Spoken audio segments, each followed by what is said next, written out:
আজকে আমরা গ্যারাকল মুভির পরের পর্বের সম্পর্কে জানব। এটি বাংলা বাণিজ্যিক সিনেমার জগতের অন্যতম সেরা একটি কমেডি ও রোমান্টিক ড্রামা। সিনেমার নাম যেমন গ্যারাকল, এর গল্পটাও ঠিক তেমনি জট পাকানো সব মজার পরিস্থিতি দিয়ে তৈরি। একটার পর একটা মিথ্যা কথা বলা এবং সেই মিথ্যা ঢাকতে গিয়ে পুরো পরিবারের মধ্যে যে জগাখিচুড়ি পরিস্থিতি তৈরি হয় তা দর্শকদের শুরু থেকে শেষ পর্যন্ত হাসাতে বাধ্য করে।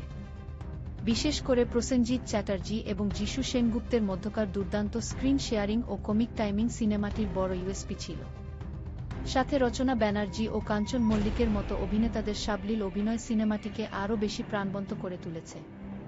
রোমান্সের পাশাপাশি নিখাত পারিবারিক বিনোদন যেভাবে পরিচালক পরিবেশন করেছেন তা সত্যিই প্রশংসনীয়। বিভ্রান্তিকর সব পরিস্থিতির মধ্য দিয়ে কিভাবে শেষ পর্যন্ত সব জট খোলে এবং সবার ভুল ভাঙে, সেই পুরো জার্নিটি অত্যন্ত বিনোদনমূলক ও উপভোগ্য।